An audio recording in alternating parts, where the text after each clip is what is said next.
Hello everyone, welcome to our channel. From today onwards, we are going to start economic classes. These classes will benefit BA and BCom first semester students, both for CBCS and FIUG, and also it will benefit the fifth semester student of GEC Economics. First semester students of FIUG, they will see the syllabus in the name of as DSM 101 Elementary Economics and IDC 101 Fundamentals of Economics 1. And the CBCS student, they may see the first semester student 101 Principle of Microeconomics 1, and GEC fifth semester student, they may see the sub syllabus as Principle of Microeconomics 1. All the syllabus will be covered in this video because some of the syllabus are similar with these semesters. And my name is Saddam Ahmed and my qualification is here, and I'm currently pursuing the PhD in commerce. Okay, let's start. In today's video, we are going to discuss about meaning of economics, definition, microeconomics, macroeconomics, positive and normative economics, economic systems, scarcity and problem of choice. First, we are going to discuss about economics. Economics, the word economics is derived from oikos and nomos, which is a Greek word. Oikos means household, nomos means management. So initially, economics was defined as a science of principle of household management, and different economists has given different definitions of economics. It can be classified into four groups. Means different economiस्ट लोगों ने क्या किया कि economy का जो definition है वो अलग अलग दिया हुआ है.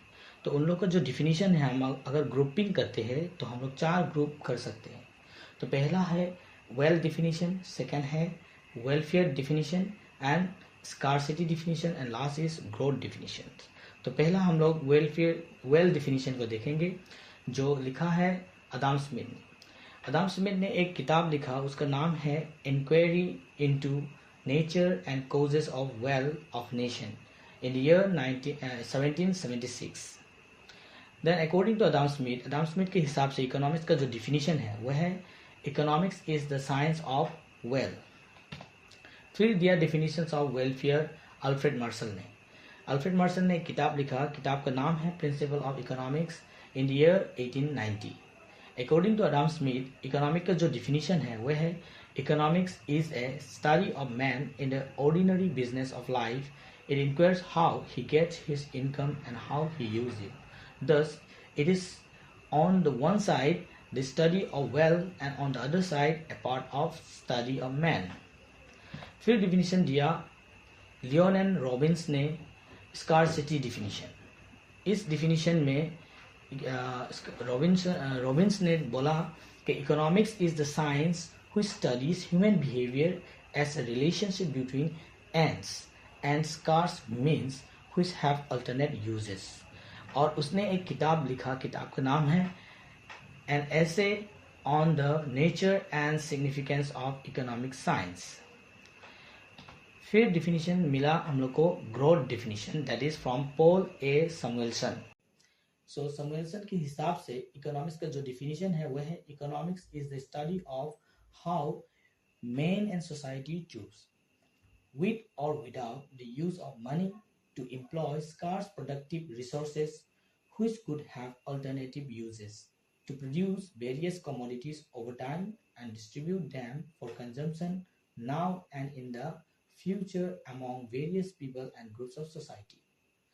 So ये जो चार डिफिनीशन जो चार इकोनॉमिक्स ने जो दिया है, इसके हिसाब से हम लोग इकोनॉमिक्स को बोल सकता है कि economics is a part of social science that analyzes the production, distribution and consumption of goods and services. Thus, हम लोग बोल सकते हैं अभी इकोनॉमिक्स का मीनिंग क्या है, व्हाट इज इकोनॉमिक्स. इसका आंसर हम लोग ऐसे बोल सकता है, economics is a part of social science that analyses the production, distribution and consumption of goods and service. Next है micro economics and macro economics. ये मॉडर्न टाइम पे इकोनॉमिक्स ने क्या किया कि इकोनॉमिक्स को दो भाग में डिवाइड किया, मीन्स टू ब्रांचेस में डिवाइड किया. तो पहला ब्रांच है माइक्रो इकोनॉमिक्स एंड सेकंड है मैक्रो इकोनॉमिक्स। चलो हम लोग देखते हैं माइक्रो इकोनॉमिक्स क्या है।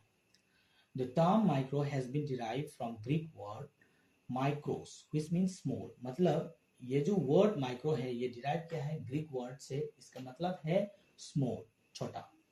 सो माइक्रो इकोनॉमिक कौन सा चीज में डील करता है, तो वो है जैसे कि स्मॉल यूनिट या स्मॉल इंडिविजुअल यूनिट के ऊपर ये स्टडी करता है। Means micro economics deal with analysis of behavior and economic actions of small and individual units of the economy, like a particular consumer, a farm, or a small group of individual units. Thus, microeconomics studies the economic behavior of individual decision-making units of an economy.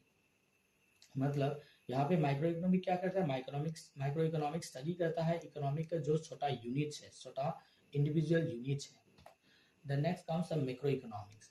Macro economics भी same Greek word से ही derive किया गया है। Macro का मतलब है large, where macro economics deals with the economy as a whole. It studies the economy in its totality or as a whole, such as national income, aggregate employment, general price level, aggregate consumption, aggregate investment, etc. मतलब यहाँ पे macro economic जो है वो study क्या करते हैं, economy को पूरा देखते हैं, मतलब फुल इकोनॉमी को एक साथ देखते हैं। ठीक है, उसी चीज को हम लोग क्या बोलते हैं, मैक्रो इकोनॉमिक्स। इसके एग्जांपल है जैसे कि नेशनल इनकम हुआ। जैसे कि नेशनल इनकम में क्या होता है, जितना भी पॉपुलेशन है उसका जो टोटल इनकम है उसको ही कैलकुलेट किया जाता है। एंड टोटल जैसे कि एग्रीगेट एम्प्लॉयमेंट, मतलब इंडिया में टोटल एम्प्लॉयमेंट कितना है, सबको एक साथ देखते हैं। तो ये जो स्टडी है ये डिपेंड करता है मैक्रो इकोनॉमिक के ऊपर, और मैक्रो इकोनॉमिक की हॉबी हुई है। नेक्स्ट है माइक्रो और मैक्रो के बीच डिफरेंस क्या है। तो फर्स्ट डिफरेंसेस है on the basis of meaning. देखो मैक्रो इकोनॉमिक्स का मतलब क्या है, माइक्रो इकोनॉमिक्स का मतलब क्या है। Micro economics is that part of economics theory which studies the behaviour of individual unit of an economy. मतलब माइक्रो इकोनॉमिक्स क्या करता है, छोटा यूनिट का या एक फार्म का जो इकोनॉमिक भी थ्योरी जो स्टडी करता है उसको ही हम लोग माइक्रो इकोनॉमिक्स बोलते हैं। जैसे the alternate one where as the macro economics का मतलब क्या है, मैक्रो इकोनॉमिक्स क्या है कि इकोनॉमिक्स को पूरा एक साथ देखते हैं। Means micro economic is that part of economics theory which studies the behaviour of aggregate of an economy as a whole. And इसका टूल्स देखो, माइक्रो इकोनॉमिक्स का टूल्स है डिमांड सप्लाई, प्राइसिंग, प्रोडक्ट का प्राइसिंग, प्रोडक्शन या product का supply, product का demand, ये सब माइक्रो इकोनॉमिक्स के अंदर आते हैं। देन मैक्रो इकोनॉमिक्स के अंदर देखो टूल्स क्या है। मैक्रो इकोनॉमिक्स का टूल है एग्रीगेट, मतलब मीन्स टोटल। ठीक है, aggregate demand, aggregate supply, then aggregate income, ये सब मैक्रो इकोनॉमिक्स के अंदर आते हैं। देन उसका ऑब्जेक्टिव देखो, basis of objective. Micro economics का जो ऑब्जेक्टिव है वो है it aims to determine product pricing और फैक्टर ऑफ प्रोडक्शन। मीन्स कोई भी सामान का जो प्राइसिंग है या कोई भी सामान बनाने का जो फैक्टर ऑफ प्रोडक्शन है उसके बारे में स्टडी करना। देन मैक्रो इकोनॉमिक का मेन ऑब्जेक्टिव क्या होता है, it aims to determine income and employment level of the economy. Main objective जो है वो क्या है कि मैक्रो इकोनॉमिक स्टडी करता है कि इनकम एंड एम्प्लॉयमेंट जो है इकोनॉमी में, मीन्स पूरा नेशन में इनकम कितना है, एम्प्लॉयमेंट कितना है, अनएम्प्लॉयमेंट कितना है, वो स्टडी करता है macro economics. Then micro economics का दूसरा नाम क्या है, price theory. And macro economic का दूसरा नाम क्या है, इनकम एंड एम्प्लॉयमेंट थ्योरी। इसका अगर हम लोग एग्जांपल देखेंगे तो एग्जांपल में हम लोग बोल सकता है माइक्रो इकोनॉमिक्स का individual income, individual demand etcetera. Where as in macro economic के एग्जांपल अगर हम लोग एग्जांपल बोले तो नेशनल इनकम, एग्रीगेट डिमांड या aggregate supply etcetera. Okay, let's go to the next slide, that is positive and normative economy. Positive economics क्या है, normative economics क्या है। देखो पॉजिटिव इकोनॉमिक्स जो प्रॉब्लम जो है, रियल प्रॉब्लम के बारे में जो बात करता है उसको हम लोग पॉजिटिव इकोनॉमिक्स बोलता है। Where as in normative economic means जो इकोनॉमीज या इकोनॉमिक आइडिया जो होना चाहिए, इकोनॉमिक जो कंडीशन जो होना चाहिए उसके बारे में जो बात करता है उसको हम लोग नॉर्मेटिव इकोनॉमिक्स बोलता है। चलो देखते हैं कि डिफरेंसेस क्या है। First meaning, positive economics deals with what is or how the economic problems are actually solved। मतलब जो इकोनॉमिक कंडीशन जो है इसको क्या कैसा है या कैसे सॉल्व करना चाहिए इसके बारे में बात करता है पॉजिटिव इकोनॉमिक्स। और नॉर्मेटिव इकोनॉमिक्स इसके बारे में बात करता है, देखो it deals with what ought to be और how the economic problem should be solve, मतलब इकोनॉमी कैसा होना चाहिए और इकोनॉमी का जो प्रॉब्लम है वो कैसा सॉल्व किया जाए। Okay, next go to the purpose. Positive economics aims to make an actual description of an economic activity. Positive economic क्या करता है कि जो इकोनॉमिक एक्टिविटीज है, रियल इकोनॉमिक एक्टिविटीज है उसके बारे में बात करता है, जो रियल इशू है उसके बारे में ही बात करता है। एंड नॉर्मेटिव इकोनॉमिक क्या करता है, it aims to determine the ideals, मतलब क्या होना चाहिए, क्या अच्छा होना चाहिए उसके बारे में ही बात करता है नॉर्मेटिव इकोनॉमिक्स।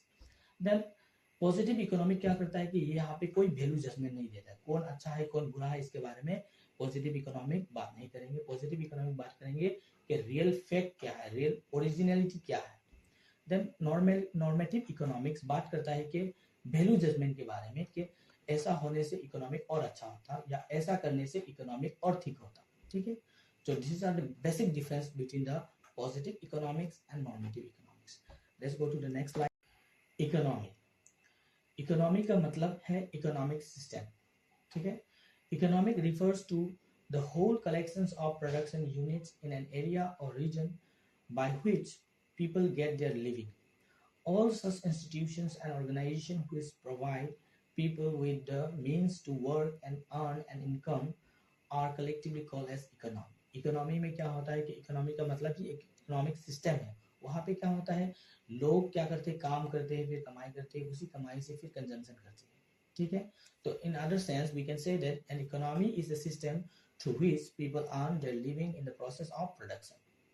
क्लियर, इकोनॉमी क्या है, इकोनॉमी एक सिस्टम है जो इकोनॉमिक्स जो सब्जेक्ट मैटर है वहाँ पे जितना भी हम लोग जो सीख के आएंगे वहाँ क्या करेंगे, एक जगह पे एक इकोनॉमिक सिस्टम पे क्या करेंगे, लगाएंगे। ठीक है, उसी को ही हम लोग इकोनॉमी बोलते हैं। Clear, let's go to the next slide, that is types of economy.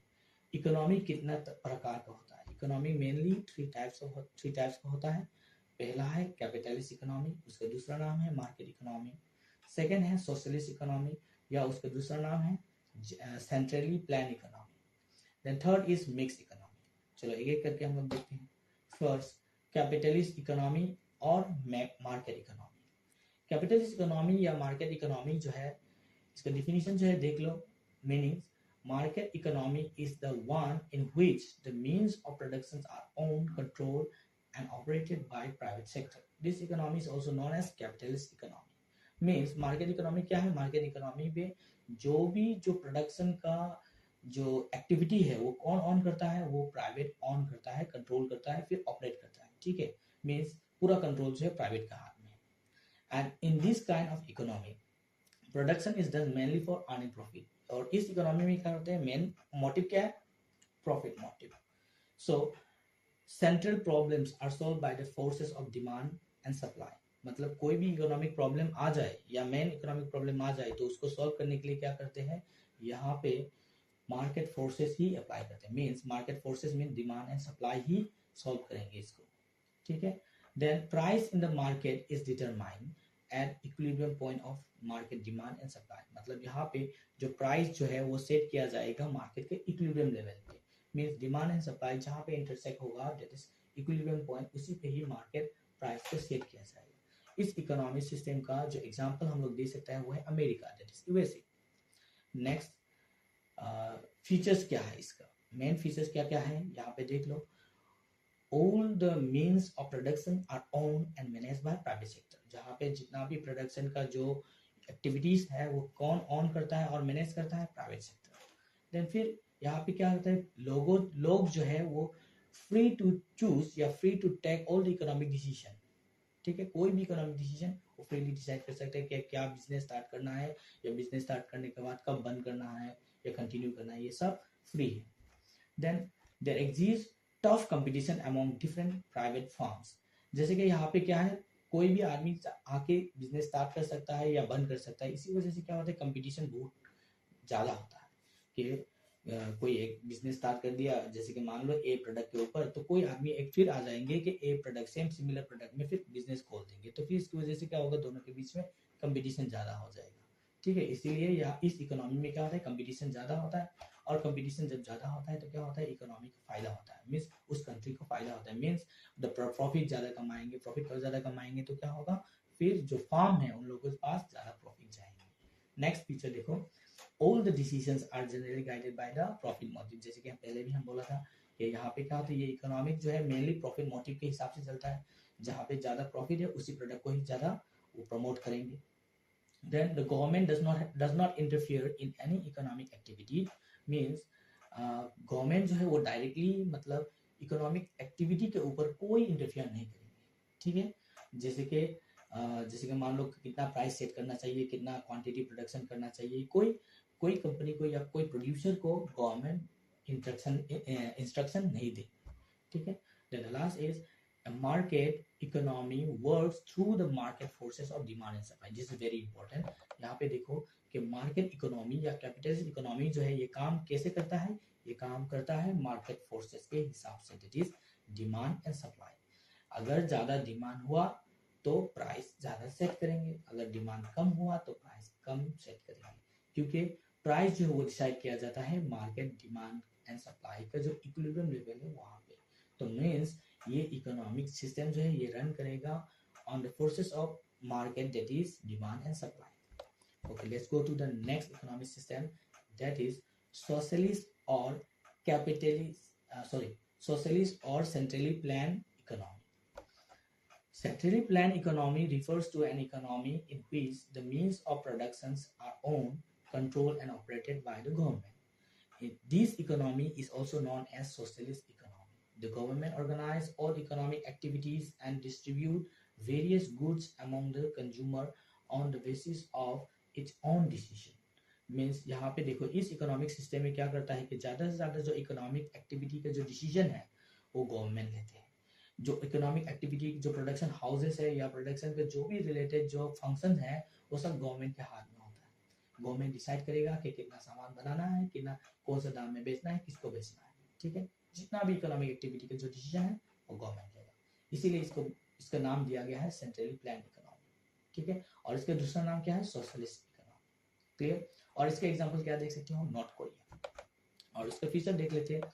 इसका मेन फीचर्स है all the means of production are owned by the government। जितना भी इकोनॉमिक प्रोडक्शन के जो एक्टिविटीज हैं वो सब गवर्नमेंट के हाथ में होगा। और economic decision regarding taken by the government, मतलब इकोनॉमिक जितना भी इकोनॉमिक डिसीजन है वो सब क्या करेंगे, गवर्नमेंट डिसाइड करेंगे।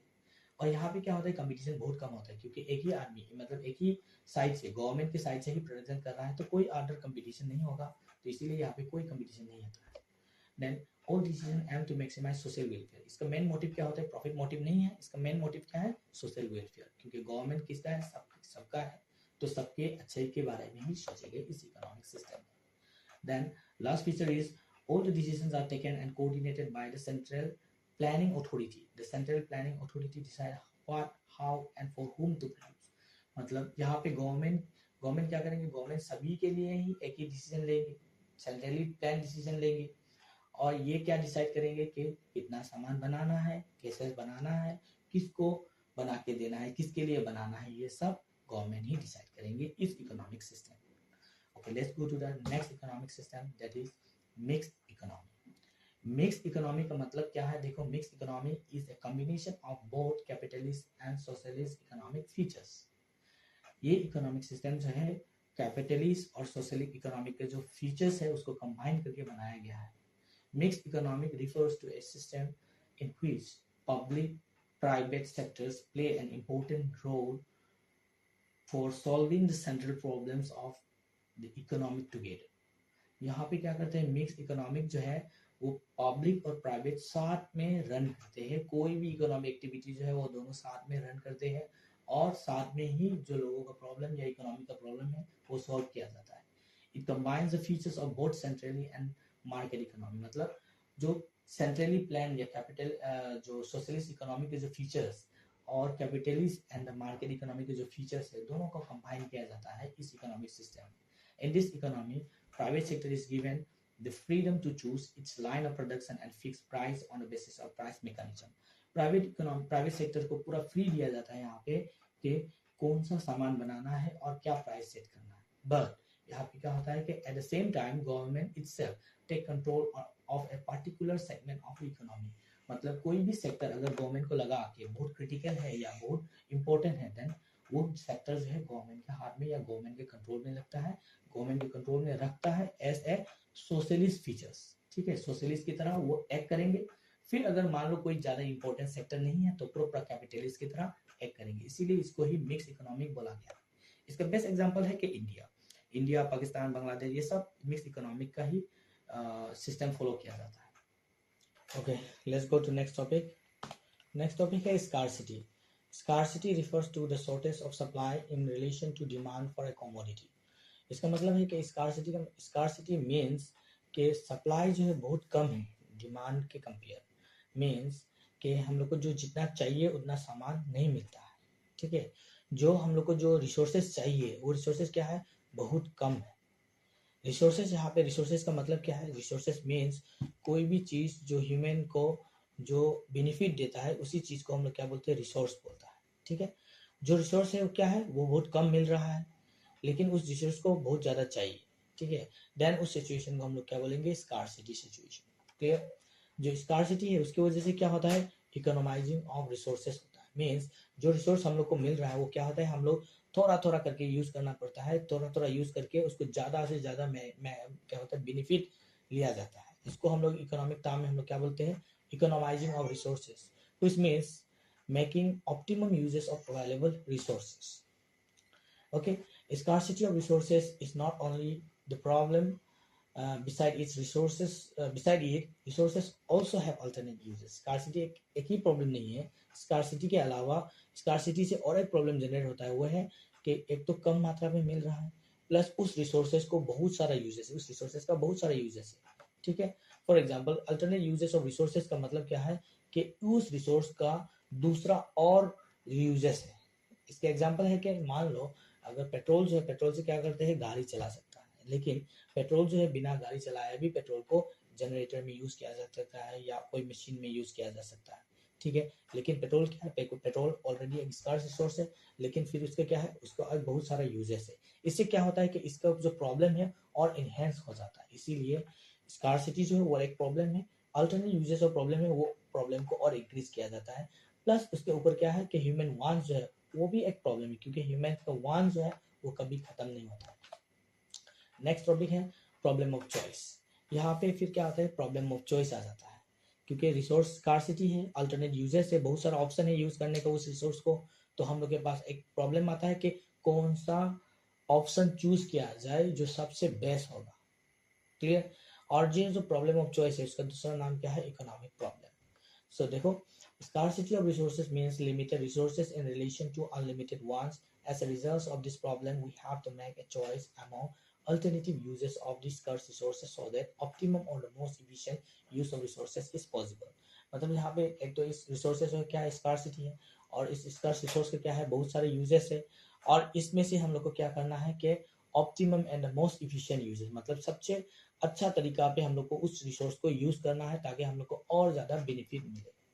ठीक है, तो इससे क्या होता है कि हम लोग के पास एक प्रॉब्लम निकल के आता है, वो है choice, problem of choice. Means problem of choice is called the economic problem. Thus scarcity of resources is the root causes of all economic problems. Scarcity and problem of choice go together. मतलब हम लोग का एक problem क्या है कि कौन सा ऑप्शन को चूज किया जाए, मतलब स्कार्स रिसोर्स को कौन से जगह पे यूज किया जाए, ये एक हम लोग का प्रॉब्लम है. इसी प्रॉब्लम को ही हम लोग क्या बोलते हैं, इकोनॉमिक प्रॉब्लम या प्रॉब्लम ऑफ चॉइस बोला जाता है. I hope clear. So the main causes of economic problem, economic problem का मेन कोजेस क्या क्या है जो अभी हम लोग ने पढ़ा. एक तो क्या है, limited resources, that is scarce resource. दूसरा क्या है, अनलिमिटेड वांट्स, किसका, ह्यूमंस हैव अनलिमिटेड वांट, इसी वजह से एक दूसरा प्रॉब्लम क्रिएट होता है. थर्ड प्रॉब्लम क्या है, resources have alternate uses. So these is the main causes of economic problem. इसी वजह से ही इकोनॉमिक प्रॉब्लम होता है. Clear, I hope you are clear. So आज यहाँ पे हम लोग का वीडियो खत्म करते हैं, और नेक्स्ट पार्ट में हम लोग बाकी जो टॉपिक्स है उसको कवर करेंगे. And thank you everyone for supporting.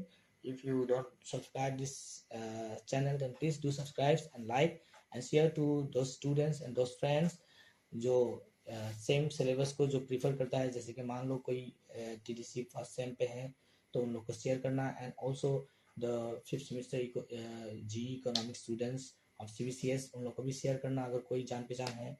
Then please do support and subscribe. Thank you everyone.